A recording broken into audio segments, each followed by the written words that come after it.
Shalom Aleichem, bonsoir à tous et à toutes. C'est toujours un plaisir de se retrouver dans notre Yeshiva Zoom autour de notre étude quotidienne du lundi soir, Bezrat Hashem. C'est écrit dans Pirkei Avot, à la fin du 5e Perek, du 5e chapitre de Pirkei Avot. La Mishnah dit Ben Ehe Omer Lefum Tsahara Agra. Il y a un maître qui s'appelait Ben Hehe. D'après certains commentateurs, Ben Hehe est un converti. Et c'est très intéressant par rapport à ce qu'il va nous dire. Lefum Tsahara Agra. On a l'habitude de traduire d'après Lefum, d'après Tsahara, littéralement la souffrance, agra, le salaire. C'est-à-dire, dans les mitzvot que nous pratiquons, les mitzvot de la Torah, il y a deux parties. Il y a l'action de la mitzvah, le maaseh mitzvah, mettre les téphilines, bientôt c'est Hanouka, allumer une menorah, faire Shabbat, manger kasher, toutes les mitzvot. Il y a l'action de la mitzvah, le maaseh à mitzvah. Vous vous rappelez, dans un des shirim, nous avions parlé de la pensée de la mitzvah, de l'action de la mitzvah, et Ben Ehe nous enseigne qu'il y a... Pardon, si on peut couper les micros. Merci. Et ce soir, nous apprenons une Mishnah que tout le monde connaît. Il y a une dimension dans la mitzvah qui s'appelle le tsahar. Le tsahar, c'est-à-dire l'investissement, peut-être Mishnah 21, c'est la dernière Mishnah.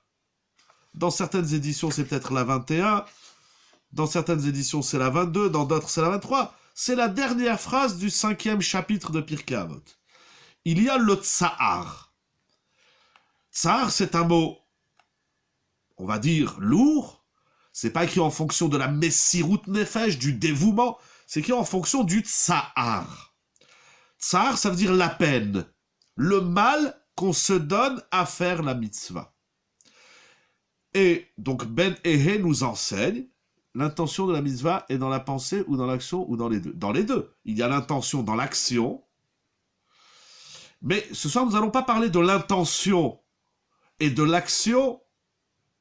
Nous allons parler du tsahar. C'est-à-dire quand on fait une mitzvah, la mitzvah implique souvent un tsahar, une difficulté, une peine. On se donne de la peine à faire la mitzvah. Et Ben Ehe nous dit que le salaire de la mitzvah dépend du tsahar, de cette peine. Bien sûr, il explique Tosfot Yom Tov qu'en vérité, il y a deux salaires. Il y a le salaire de l'action de la mitzvah et il y a le salaire du tsahar, de la peine qu'on s'est donné à faire cette mitzvah. Selon Rambam, Maïmonide et d'autres Rishonim, cette formule, les Fum Tsahara, grâce à cet enseignement de Ben Ehe, ne se dit qu'à propos de l'étude de la Torah. Ça veut dire qu'il y a la mitzvah d'étudier la Torah, d'apprendre, de connaître, de découvrir, mais il y a également la peine qu'on se donne. D'ailleurs, la Gemara, dans Masechet Brachot, dit que le salaire, il existe un salaire d'écouter un chiour, même si on ne comprend pas ce qui est dit au chiour. Le fait d'aller au chiour, le fait de participer à un cours de Torah, même si on n'a pas compris. Alors, est-ce qu'on a réalisé la mitzvah d'étudier la Torah si on n'a pas compris ce qu'on a étudié? C'est un débat dans les poskim. Mais il y a ce salaire qui est réservé au tsahar. Je me suis donné la peine. Bien souvent, l'homme dit « Non, je ne vais pas étudier parce que je suis fatigué. » C'est dommage parce que, au contraire, plus tu es fatigué et plus tu fais un effort pour aller étudier la Torah, plus tu auras du salaire. Alors le Tosfot Yom Tov nous dit qu'il y a le salaire de l'action de la mitzvah, et il y a le salaire de la peine qu'on s'est donnée, ou qu'on a éprouvé, ou qu'on a dû surmonter pour faire la mitzvah. Si d'après le Rambam, cette formule ne concerne seulement l'étude de la Torah, Barthénora, Rabbeinu Ovadia de Barthénora, je vais vous le lire, dit que ça ne concerne pas seulement l'étude de la Torah, mais comme il dit, Kefirov Atzahar Sheata Sovel, en fonction de la quantité de tsar. Vous savez, c'est un mot lourd, j'arrive même pas à le traduire parce que tantôt on le traduit par souffrance, peine, difficulté. Tsar, c'est un mot.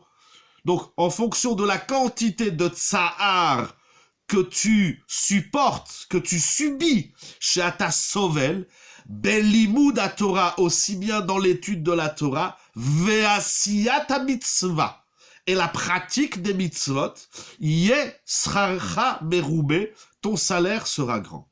Donc Barthénora nous dit que cette Mishnah ne se limite pas à l'étude de la Torah, mais à toutes les mitzvot. Faire une mitzvah avec peine, souffrance, difficulté, effort physique, c'est ça le tsar, c'est un effort physique, il y a le salaire en conséquence de ce tsar de la mitzvah. Sur cette Mishnah,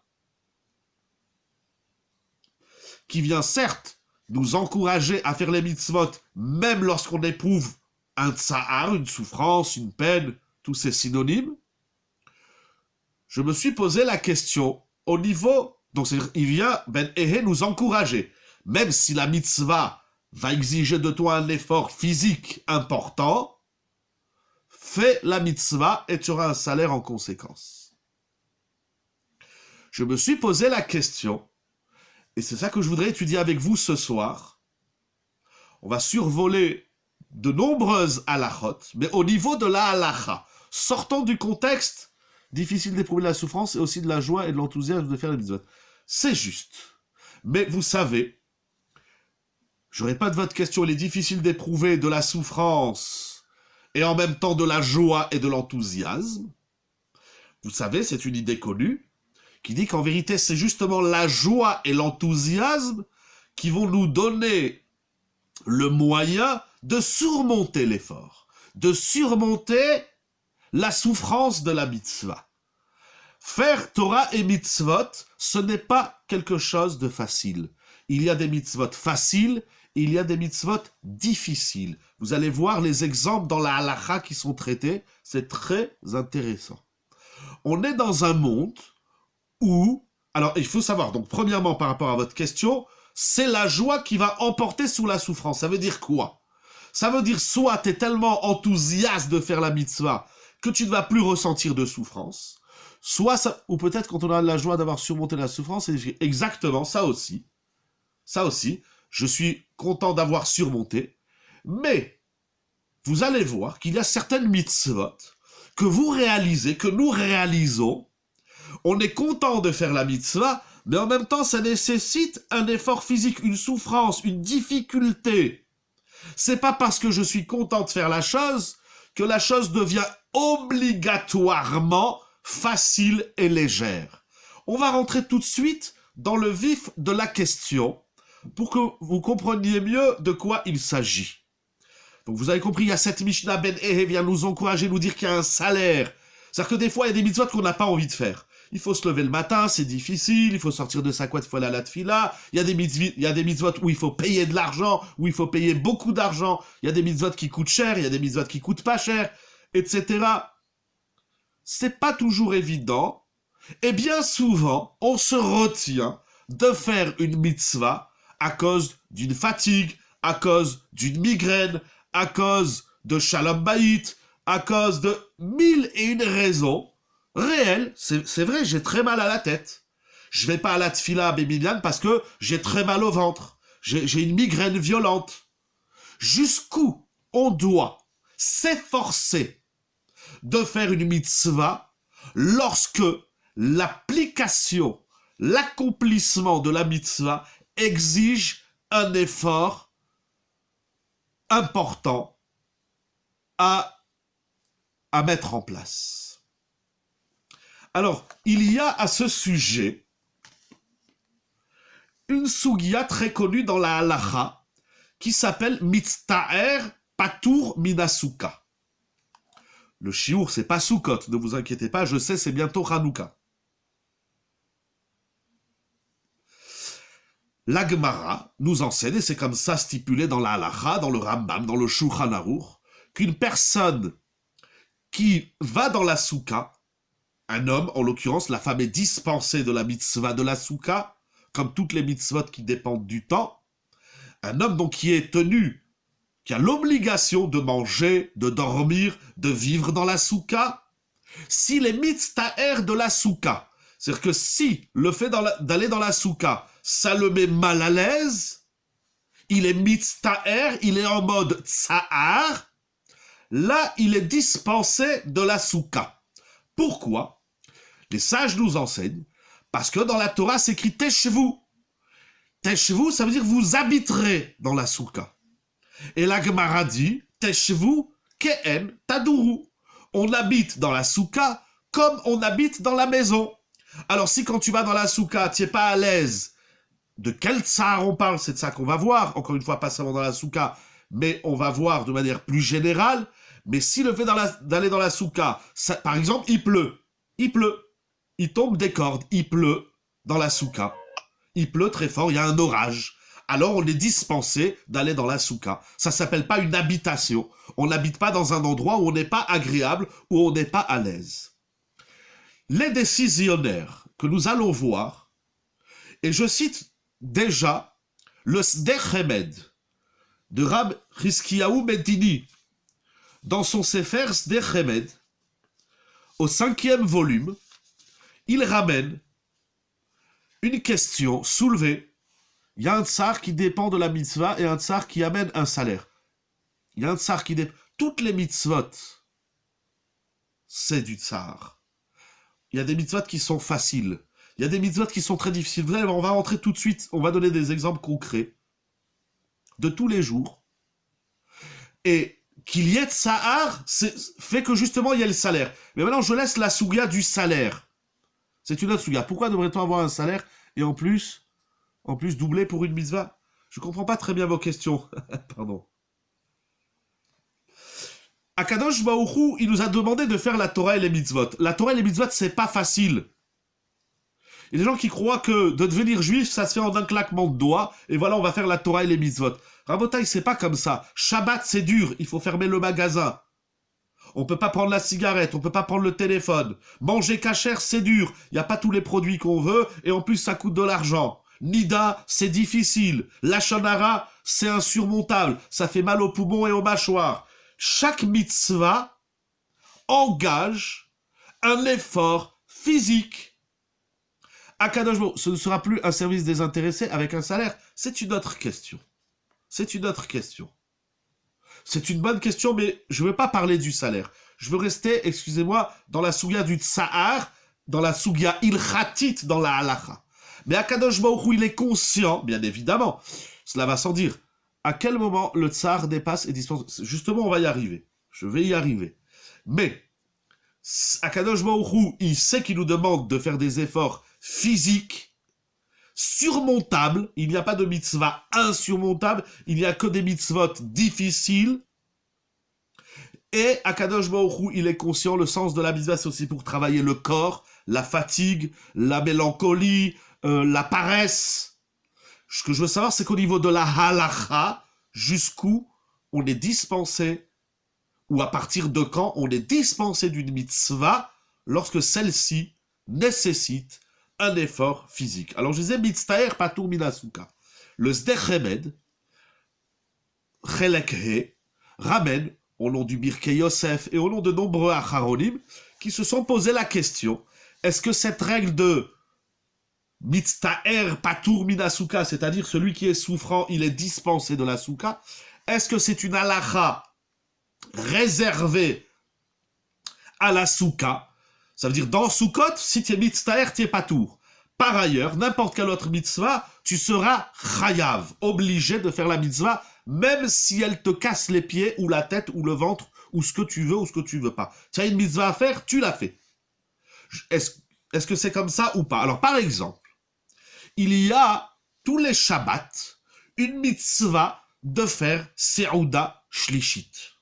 Il y a des gens qui mangent bien le soir, vendredi soir et Shabbat midi, et surtout en hiver, où Shabbat sort tôt, on sort de table, il est 14h ou 15h ou 16h, et on doit refaire Souda Shlishit avant la Shkia, avant 17h. Est-ce qu'on doit se forcer à faire Seouda Shlishit ou non? Les poskim, attention, je suis dans une position d'a posteriori, c'est a priori, il faut organiser son Shabbat de telle manière où je peux faire les 3 repas de Shabbat tranquillement. Et les 3 séoudot de Shabbat, c'est un grand sujet en soi, à tel point le mérite, il est immense, puisque la Gemara nous enseigne dans Masechet Shabbat que celui qui fait les 3 séoudot de Shabbat, les 3 repas de Shabbat, sera épargné des souffrances liées à la guerre de Gog et Magog. Alors, il ne faut pas s'empresser d'utiliser une koula, une permission. Mais s'il arrive, je dis bien s'il arrive, qu'on arrive à Souda Shlishit, et que de se forcer à manger du pain, ça devient un tsahar, je vais avoir mal au ventre, je suis presque écœuré de manger ce pain, les postes qui me disent qu'on est dispensé de faire Souda Shlishit, on se suffira de légumes ou de fruits. Là, c'est encore différent, dit le Rashba, rapporté par le Sdechemed. On ne peut pas étendre cette permission, cette koula, cet allègement de Souda Shlishit lorsqu'on est en mode Sahar, parce que Shabbat répond à une règle qui s'appelle Oneg Shabbat. Shabbat, tout ce qu'on fait, tout ce qu'on dit, toutes les activités de Shabbat doivent être synonymes de Oneg, Ta'anoug, Vekarata, la Shabbat Oneg. Shabbat, c'est un délice. Donc si tu vas manger Souda Shlishit, tu en es presque, tu en peux plus, tu te forces, t'as mal le partout, alors c'est plus un Oneg. Il dit le Rashba, donc, Rabbeinu Shlomo ben Aderet, c'est un grand maître, un grand Rishon, il nous dit, du Moyen-Âge, comme ça on dit, il nous dit que tu es dispensé de faire Souda Shlishit si tu en éprouves une souffrance. Parce que ça ne s'appelle plus Oneg. Donc là aussi, je ne peux pas étendre aux autres mitzvot de la Torah, même si bien sûr toutes les mitzvot elles sont Oneg, mais Shabbat en particulier, c'est dit dans les psukim.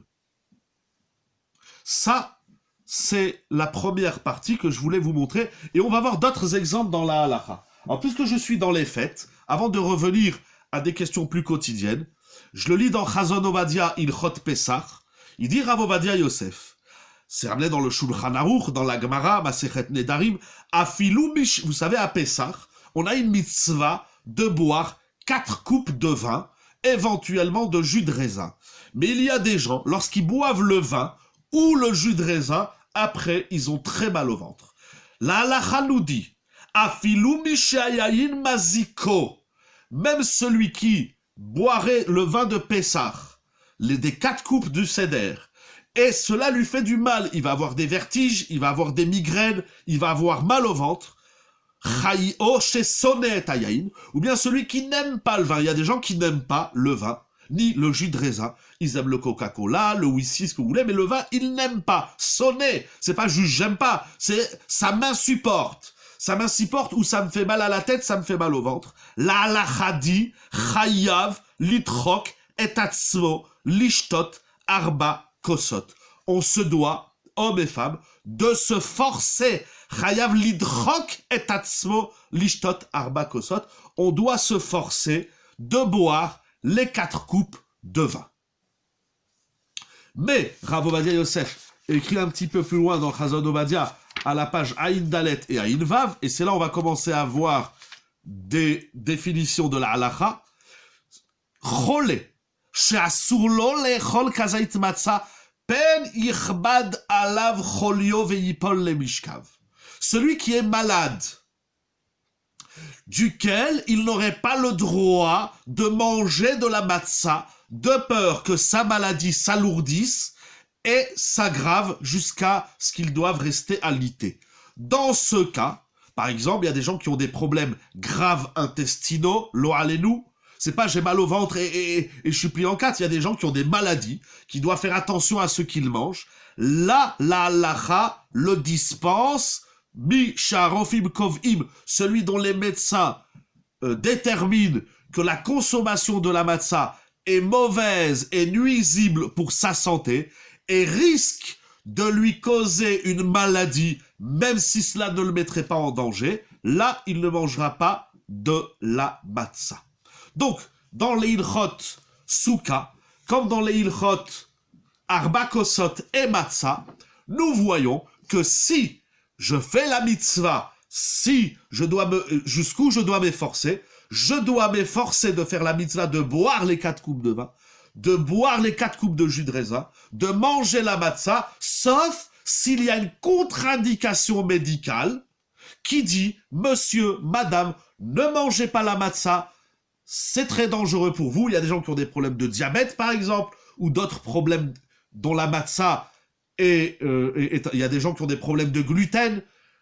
Alors, si c'est juste que ça fait mal au ventre, tu dois manger la matzah. Est-ce qu'on est acquitté de la matzah avec de la farine sans gluten? C'est une sheila dans la lacha, mais si on la supporte mieux, on pourra être mekel. On trouve des allègements, mais ça ne te dispense pas. Si après avoir mangé la matzah, tu as très mal au ventre, tu dois manger la matzah. Si tu manges la matzah et tu tombes malade et tu seras alité, là, tu es dispensé de la mitzvah. Et la même chose pour les 4 coupes de vin. Nous allons voir d'autres exemples dans la halacha.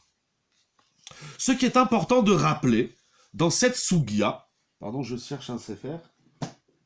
Ce qui est important de rappeler, c'est que la Gemara, dans ma Sechet Brachot Daf Yudalef, nous dit, attention, ce qu'on va dire dans certains cas où on sera dispensé de la mitzvah, la Gemara dans ma Sechet Brachot dit la chose suivante.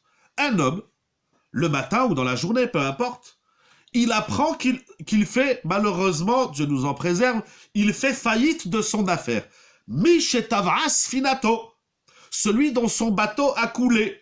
Il transporte du linge, du pétrole, peu importe, et il reçoit un coup de fil, monsieur, votre bateau a coulé, et le bonhomme, il a perdu des millions de dollars. Chas Shalom, bien sûr, et que ça n'arrive à personne. La Gemara dit, il doit lire le schéma. Il ne peut pas se dire, là, je suis trop soucieux, comment je vais gérer mon affaire? Là, par exemple, avec le confinement, il y a des gens qui ont fermé leur boutique pendant plusieurs mois. Il y en a qui en sont arrivés même, chas shalom, quand je donne la bracha à tout le monde, dans la parnassa et dans tout. Mais il y a des gens qui ont fait faillite et qui ont dû fermer leur affaire. Maintenant, un bonhomme qui est au bord de la faillite pour X raisons, il n'a pas les nerfs, il n'a pas l'esprit de faire le schéma. La halacha dit, monsieur, ton bateau il a coulé, eh bien pendant un moment, tu vas libérer ton esprit et tu vas lire le Kriyat Shema. Donc ça veut dire, nous avons vu donc 2 notions. Si la mitzvah te rend malade, dans le sens où tu vas être alité, tu vas tomber au lit, là tu es dispensé de la mitzvah. Quelque mitzvah soit-elle. Mais si les dispenses de la mitzvah ne concernent que le tsar du corps. Non, attention, je ne parle que des souffrances physiques qui pourraient nous dispenser ou non d'une mitzvah. Il peut y avoir d'autres raisons qui dispensent un homme d'une mitzvah. Mais effectivement, c'est par rapport à la halacha que je viens de rappeler que celui, chas shalom, qui a un souci majeur, important au niveau de son affaire, qui est en train de couler, mishetavras finato, là, ce n'est pas une souffrance physique, elle est psychologique, elle est psychique. Mais vous savez, la souffrance psychologique, elle n'est pas moindre que la souffrance physique, surtout qu'une souffrance psychologique, etc., de l'esprit, peut conduire à une souffrance physique. Il y a des gens, l'oralenu que je préserve, il y a des gens qui tombent malades lorsqu'ils perdent de l'argent. Il y a des gens, ça va même plus loin, ils se suicident. Bon, ça, c'est une autre sougia. Le suicide dans la Torah, dans la halakha, personne n'a le droit de se suicider, etc. En tout cas, il existe, la Gemara nous dit que la souffrance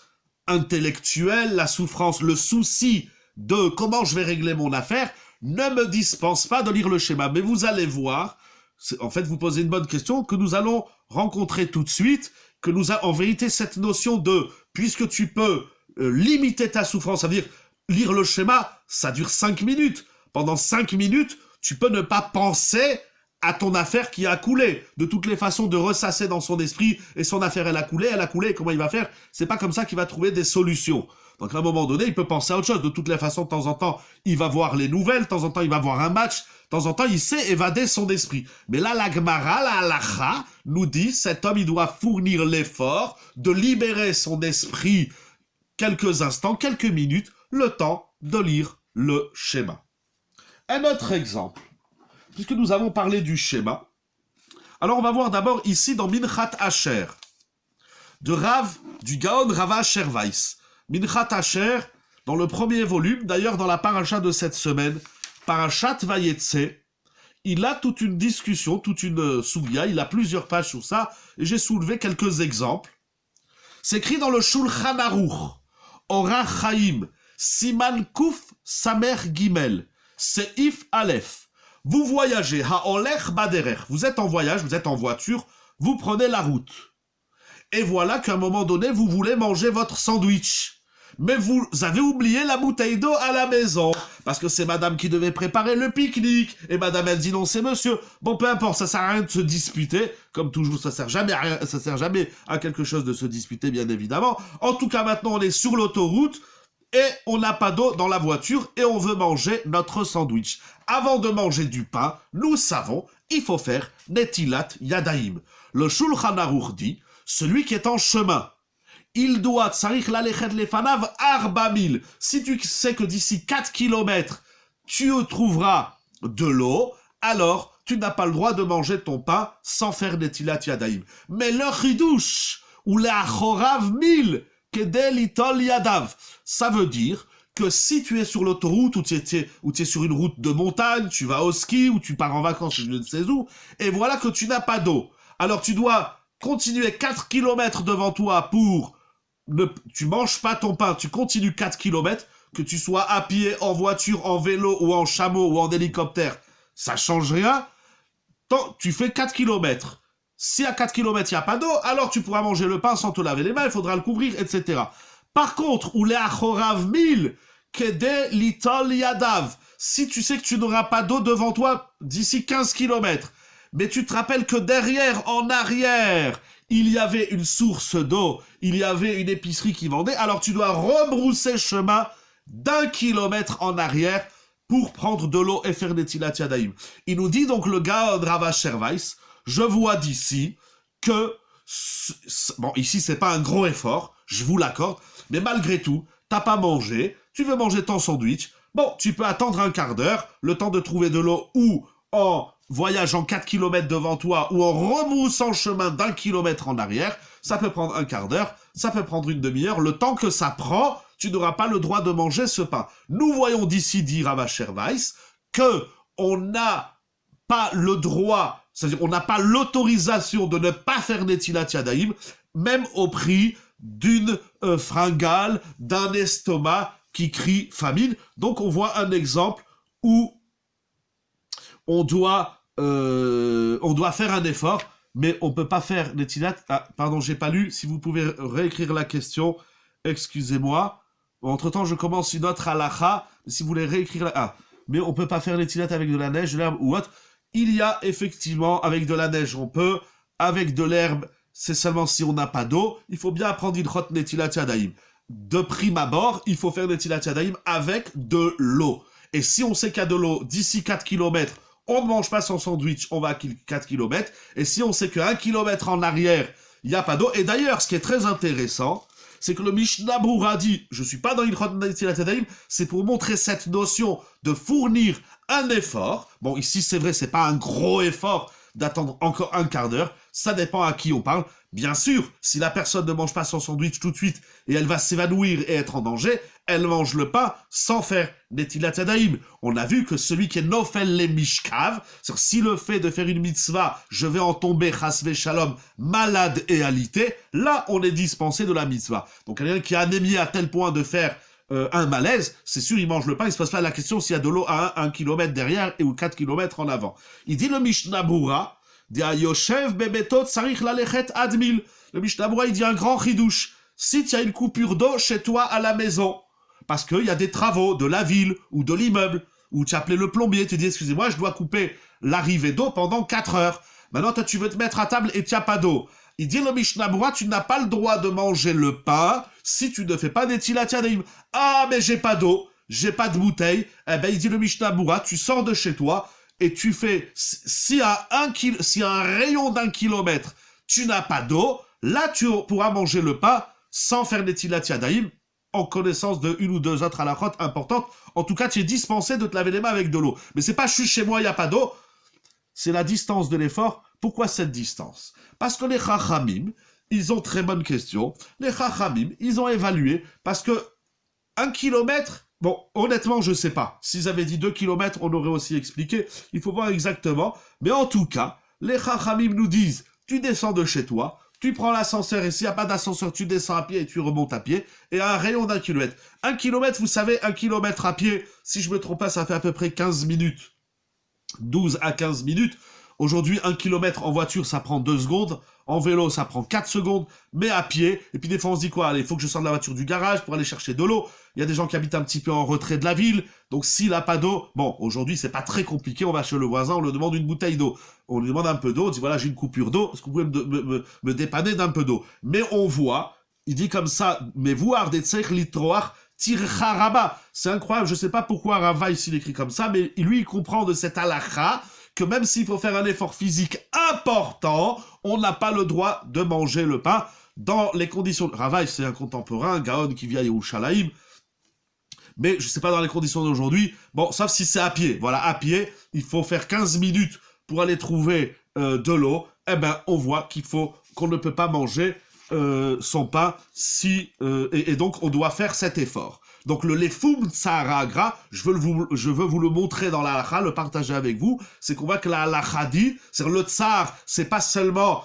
surmonter un effort physique, ce n'est pas seulement, oh voilà, c'est de la midat rassidout, c'est de la piété. Non, non, non, pas du tout, ça s'impose dans la halakha. Et donc si tu es fatigué, tu veux pas aller à la tfila parce que tu es fatigué, tu veux pas faire telle mitzvah parce que ça exige un effort, tu veux pas faire telle autre mitzvah, on va voir encore des exemples, parce qu'il faut monter et descendre les escaliers, ou prendre l'ascenseur ou aller à pied, ça ne dispense pas de faire une mitzvah. C'est pas parce qu'on a mal à la tête, mal au ventre, mal aux jambes, mal au dos, ou parce qu'on a des vertiges, ou on a de la fièvre, qu'on est dispensé de faire une mitzvah. La seule chose, pour l'instant, de ce que nous voyons, ça sera à peu près la conclusion que j'ai vue dans tous les poskim, tant que faire la mitzvah, ça ne te rend pas malade jusqu'à être alité, c'est une halakha. C'est pas encore une fois, bon allez, je fais un effort, je vais faire une mitzvah. Non monsieur, tu rends un service à personne, c'est ça la halakha stricte. Quelle que soit la souffrance que tu dois surmonter pour aller faire la mitzvah, tu ne seras en rien dispensé de faire la mitzvah, tu dois surmonter cette souffrance. La seule souffrance qui nous dispense d'une mitzvah, c'est celle qui va nous faire chasve shalom tomber au lit.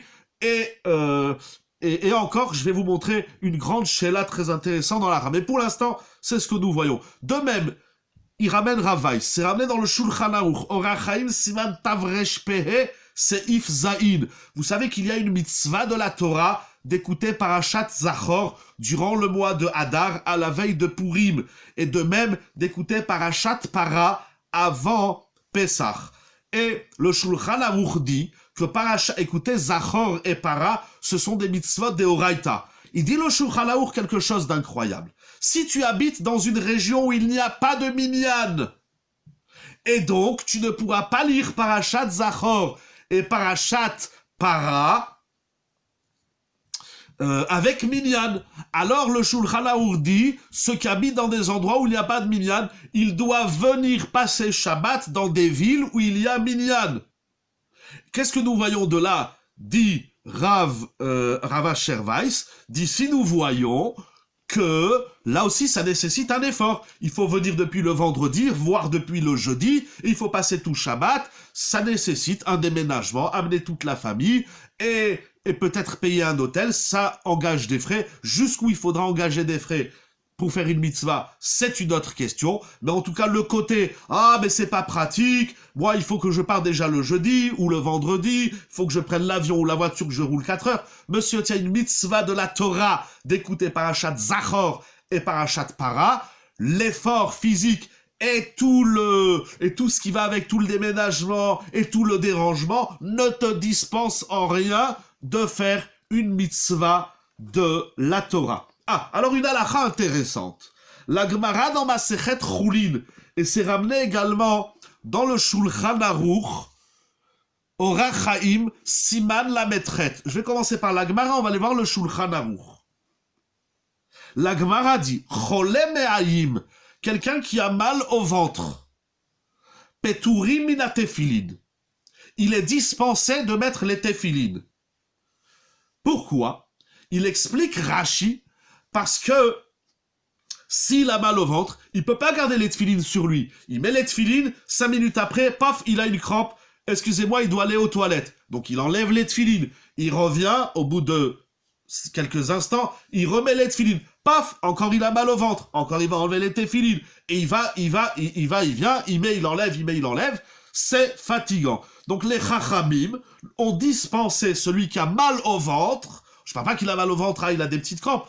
Par exemple, dans les mots d'aujourd'hui, il a une gastro, en tout cas, il a très très très mal au ventre et il ne peut pas rester avec les tefilin. Donc, il est dispensé des tefilin. Alors, sur la halakha des tefilin, c'est très intéressant parce que le Shulchan Aruch, il stipule ainsi Mitztaer ou mishen da'ato meyushevet alav ou nechona patour mipene she'asur le'asiyar da'ato mehem. Le Shulchan Aruch dit dans Orach Chaim, siman lamet chet, c'est iftet, que celui qui est en mode tsahar, il a très mal au ventre ou d'autres problèmes physiques, de même celui qui n'a pas son esprit, alors là on revient sur la Sugia dans Masechet Berachot Daf Yud Aleph, celui qui n'a pas son esprit apaisé, il a des soucis et il n'arrive pas à s'en détacher.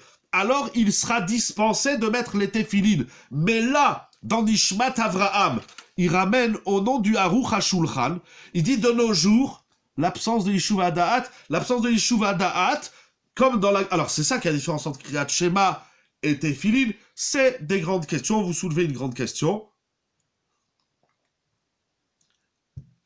Parce que les Tefilin, Assour les Asiyar d'Atomem, on n'a pas le droit de s'étourdir. Quand on a les Tefilin sur soi, on n'a pas le droit de penser à autre chose qu'au Tefilin et aux pensées saintes. On n'a pas le droit de parler des choses folles.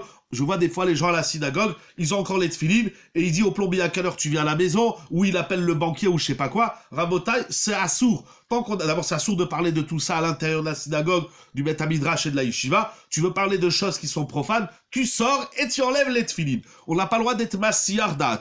Mais donc, dans Nishmat Avram, il ramène au nom du Aruch HaShulchan, il dit de nos jours, je n'ai jamais entendu qu'on soit dispensé de mettre les tefilin parce qu'on a mal au dos, ou mal à la tête, ou mal au bras, ou parce qu'on a froid, ou bien tout autre, ou bien quelqu'un qui a mal aux dents. Il soulève aussi la question, quelqu'un qui a mal aux dents, est-ce qu'il est dispensé de mettre les tefilin? En tout cas, le Aruch HaShulchan, il dit, tu dois mettre les tefilin. Ah, comment tu fais? Puisque de l'autre côté, on n'a pas le droit de s'étourdir lorsqu'on a les tefilin. Alors il explique, il ramène au nom du Leket Akemach, qui dit que c'est très simple, mets les tefilin 2 minutes. Tu peux pas 2 minutes arrêter de penser à ton mal de dos ou ton mal de dents. Alors ça va dépendre. Si Bémet, il a une rage de dents et ça lui fait des vertiges et il souffre vraiment, là, il sera dispensé de mettre les tefilin. Une halakha très intéressante. Je voudrais finir avec vous ce soir. En vérité, il y a une grande sheila dans Yabia Omer, Chelek. Je vais vous dire tout de suite la référence. Rav Ovadia Yosef dans Yabia Omer, Chelek Tet, Choshen Mishpat, Siman Yudbet. Il soulève une question très intéressante. Il en parle aussi dans Yechavedat. Est-ce qu'on a le droit de se mettre en danger? Je dis bien en danger pour sauver une personne. Par exemple, la question dans la halakha, c'est est-ce qu'on a le droit de faire un don de rein? Le don d'organes, c'est une grande question dans la halakha. A priori, c'est interdit. Tous les, qu'on appelle ça, les organes vitaux. On donne pas son foie, on donne pas son cœur, parce que la technique médicale aujourd'hui, sans rentrer dans le sujet et le débat, leur avance. Mais ce sont des organes qu'on retire bien souvent à des gens qui, d'après la halakha, je dis bien la halakha, ne sont pas encore statués comme étant morts, donc ils sont vivants. Et si on enlève son cœur avant qu'il meure, donc on l'a tué. Mais en tout cas, le rein, on a le droit dans la halakha, c'est la question, est-ce qu'on a le droit de donner un rein à une personne qui a un problème de rein? Alors cette question, elle est très passionnante, elle est très intéressante, mais une des questions qui tourne sur cette chaîne-là, c'est le fait que de faire une opération, même si aujourd'hui la médecine, la science a beaucoup avancé, malgré tout, ça reste quelque peu délicat, voire dangereux. Alors jusqu'où a-t-on le droit de se mettre en danger pour sauver une autre personne? Et j'ai trouvé cette chaîne-là. Alors, la conclusion, Ravodi Safi dit oui, on a le droit de faire un don de rein. Mais j'ai trouvé la même chaîne-là, enfin la même question, pas sur le don de rein, la même interrogation dans Allez-nous les Shabeach. Rabotai, je sais, et je vous demande Mechila, parce que je n'ai pas le temps de faire la démonstration de chacune de ces chaînes-là.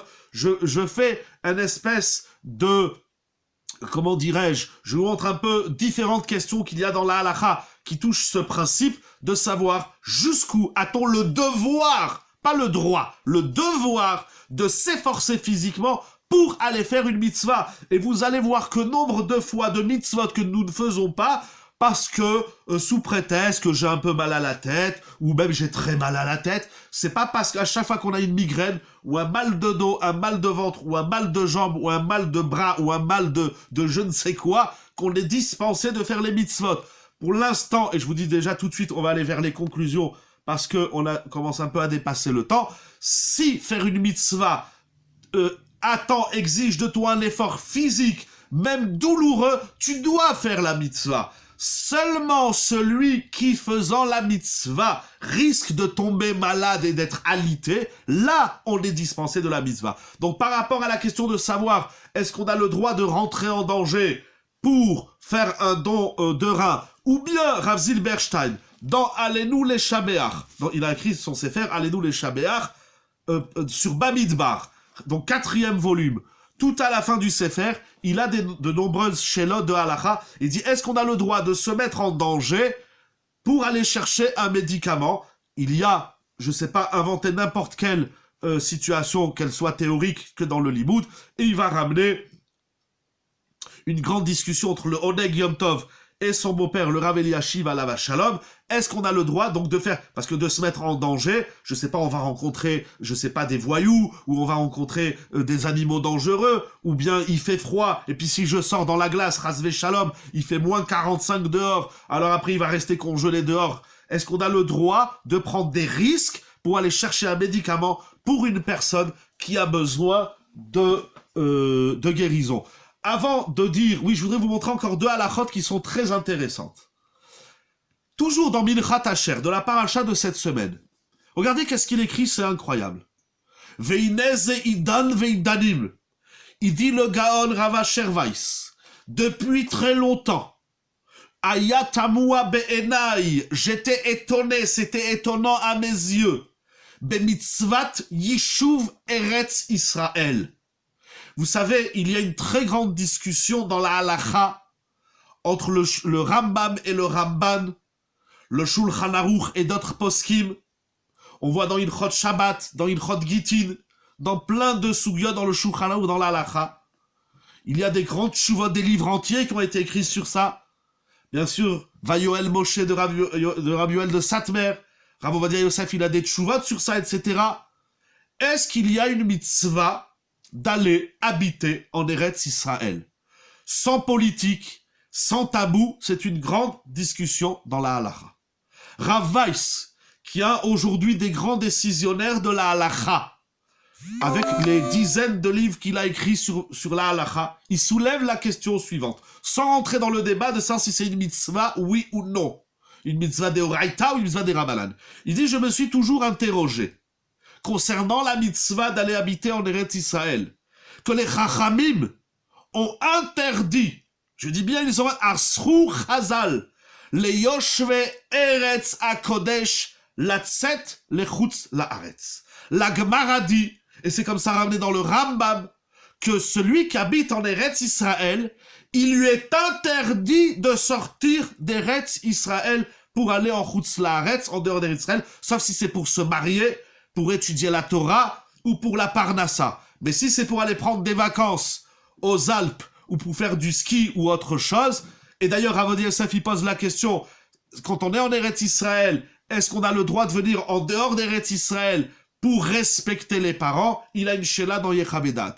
En tout cas, de prime abord, les sages disent dans la Gemara, et c'est stipulé dans les livres de Halakha, le Rambam notamment, on n'a pas le droit de sortir d'Eretz Israël. Il dit, alors j'ai une question. Lomatsinu, il dit Rav Weiss, un gaon de notre génération, un des grands décisionnaires qui vit aujourd'hui à Yerushalayim.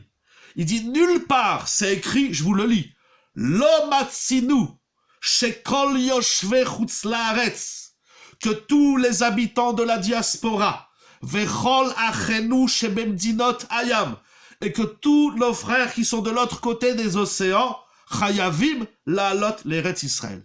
En simple, il pose la question suivante. Si tu habites en Eretz Israël, tu n'as pas le droit, c'est assour, tu n'as pas le droit de sortir d'Eretz Israël. Et si tu es en dehors d'Eretz Israël, alors tu as une mitzvah d'aller en Eretz Israël. Mais tu n'as pas, il dit, on voit pas que les Chachamim, ils ont obligé tous les Juifs de la diaspora d'aller en Eretz Israël. Il dit, je comprends pas pourquoi. Si c'est une mitzvah d'être en Eretz Israël, alors les sages, dans le Talmud, le Shulchan Aruch, le Rambam et d'autres, ils auraient dû dire, les Juifs de la diaspora, vous n'avez rien à faire en Chutz Laaretz, vous n'avez pas le droit d'habiter en Chutz Laaretz, vous êtes obligés d'aller en Eretz Israël. Or ça, c'est écrit nulle part. Comme ça, il écrit Rav Weiss dans Minchas Asher, et il dit, je veux comprendre pourquoi. Et là, il dit quelque chose d'extraordinaire. Il dit la chose suivante.